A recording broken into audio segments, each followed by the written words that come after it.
नमस्ते दोस्तों, आप सबको मेरा राधे राधे और आप सबका स्वागत है मेरे YouTube channel Radhe Radhe eternal में। और मैं पूरी आशा करती हूँ कि कृष्ण भगवान की कृपा दृष्टि आप पर बरस रही होगी और आप सब बहुत सुख शांति से अपना जीवन व्यतीत कर रहे होंगे और आपकी हर मुश्किल में कृष्ण भगवान आपको साथ दे रहे होंगे और आपको उसमें से बाहर निकाल देंगे। तो इसी आशा के साथ आगे चलते हैं आज की कहानी की तरफ। तो आज की कहानी है कबीर दास जी की। बहुत इंटरेस्टिंग कहानी है, मुझे बहुत अच्छी लगी कि संत लोग की हर जो एक्शन होती है, हर जो क्या कहते हैं उसको हरकत होती है, या उन्हें जब हमें कुछ समझाना होता है तो उनके कृत्य से वो हमें समझाते हैं। ज़रूरी नहीं कि हमेशा बोलकर ही समझा, उन कृत्य से भी वो हमें बहुत कुछ समझाने की कोशिश करते हैं, पर यह हमें समझना चाहिए कि वो क्या कहना चाहते हैं। इसलिए हमें हमेशा उनकी हर कृत्य पर नज़र रखना चाहिए। सिर्फ उनके बोलने पर ही नहीं, उनके की हुई हर हरकत पर से वो हमें क्या सिखाना चाहते हैं, इस पर हमेशा हमारा ध्यान होना चाहिए। आज की कहानी है एक युवक की, जो कि संत बनने के राह में था। उसके माँ बाप हमेशा चाहते थे कि वो अध्यात्म की तरफ ज़्यादा बढ़े और भगवान की पूजा अर्चना करे, भगवान की किताबें पढ़े, सत्संग सुने, ताकि उसकी आध्यात्मिक जो प्रवृत्ति है वो और अच्छी तरीके से होती रहे और एक दिन वो भी एक अच्छा साधु संत बने, ताकि वो लोगों को सही मार्ग बता सके। तो वो हमेशा ही सत्संगों में जाता था, सत्संग सुनता था, हर रोज़ जाता। पुराने ज़माने में तो कहीं ना कहीं हर रोज़ सत्संग होता ही था, तो वो जाता था, सुनता था। पर उसके सुन के आने के बाद भी उसके माँ बाप हमेशा उससे कहते थे कि नहीं बेटा, और सत्संग सुनो, और सत्संग सुनो, और सत्संग में जाया करो, जहाँ पर भी हो वहाँ जाया करो, वहाँ से कुछ सीखा करो ऐसा।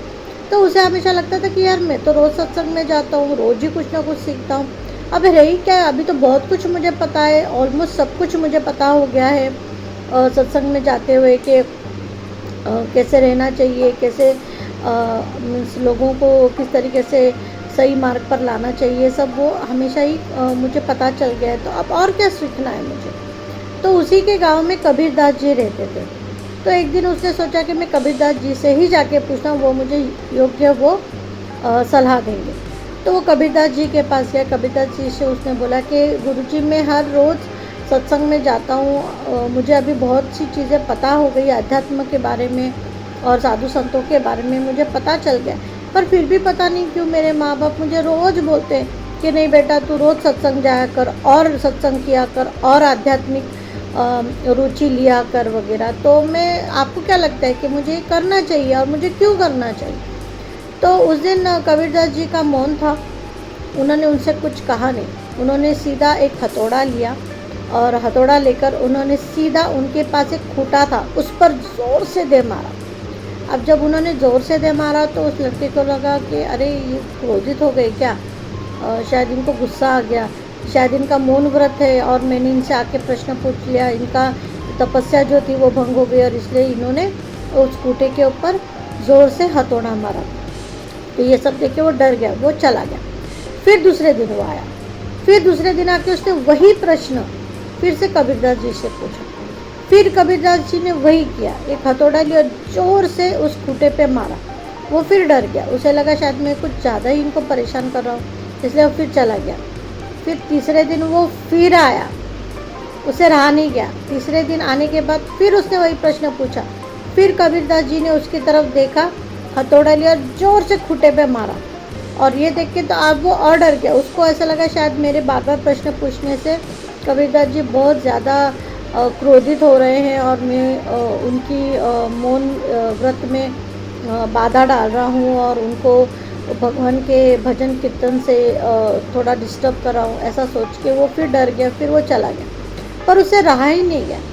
और 14 दिन फिर आया, फिर कबीरदास जी के पास आया, वो हाथ जोड़े, उनसे माफ़ी मांगी और बोला कि कबीरदास जी मुझे माफ़ कर दीजिए, लेकिन मैं आपसे इस प्रश्न का उत्तर लेना ही चाहता हूँ।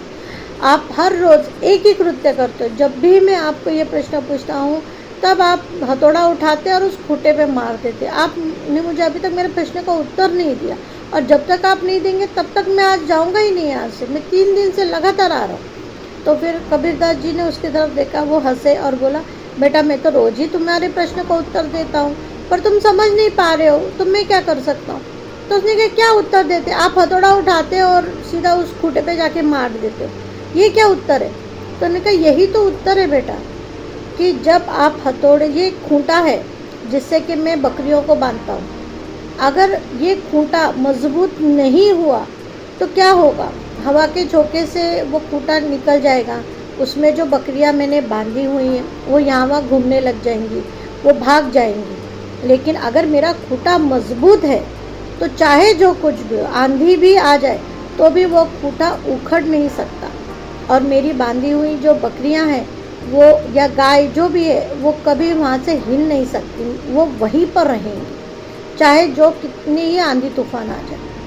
तो उसी तरह से जब तुम्हारे माँ बाप तुमसे कहते हैं कि तुम और सत्संग करो और आध्यात्मिक ज्ञान लो, तो उनका कहना ये है कि तुम्हारे मन में जो पवित्र विचार हैं, जो तुम्हारा दृढ़ संकल्प है आध्यात्मिक की तरफ से, वो और घट होना चाहिए और ज़्यादा मजबूत होना चाहिए, ताकि कोई भी कल उठ के तुम्हें कुछ भी कहे तो भी तुम्हारा जो मन है, तुम्हारा जो पवित्र मन है, तुम्हारा जो ज्ञान है आध्यात्मिक की तरफ से, या तुम्हारे जो कृत्य है, वो कभी भी बदलने नहीं चाहिए, वो जैसे थे वो वैसे ही रहने चाहिए। इसीलिए आपको सत्संग करने के लिए वो कहते हैं, ताकि अभी भी आप में कुछ खामियां उनको दिखती हैं, और सत्संग से वो सारे विचार तुम्हारे जो है वो पक्के हो जाएंगे, तुम्हारा मन पवित्र हो जाएगा, और तुम लोगों को अच्छी तरीके से सलाह दे पाओगे, उन्हें योग्य मार्ग बता पाओगे, ऐसा उन्होंने कहा। तब जब उन्होंने ऐसा कहा, तब उस इंसान के, वो लड़के के ध्यान में आया कि मैं कितनी बड़ी गलती कर रहा था,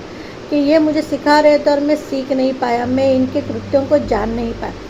तो उसने कबीर जी के पैर पकड़े, उनसे क्षमा मांगी और कहा कि अब से मैं रोज़ सत्संग जाऊँगा और आध्यात्मिक के बारे में और ज्ञान लूँगा, ताकि मैं आप ही की तरह एक दिन कोई अच्छा संत बन सकूँ। तो दोस्तों, ये थी आज की कहानी।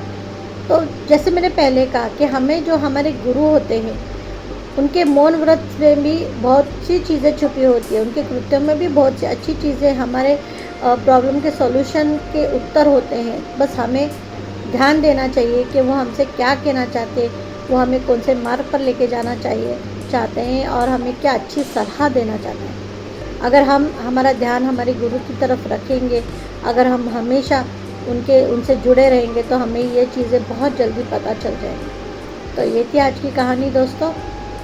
मैं आशा करती हूँ कि आपको कहानी पसंद आई होगी। तो मिलते हैं आपसे फिर एक नई कहानी लेकर, फिर ऐसे ही कुछ ज्ञानवर्धक चीज़, कुछ अच्छी कहानी के साथ, जो कि आपके ज्ञान में भर डाले, और हो सके तो आप उस राह पर चलने की कोशिश करें। तब तक आप सबको मेरा राधे राधे।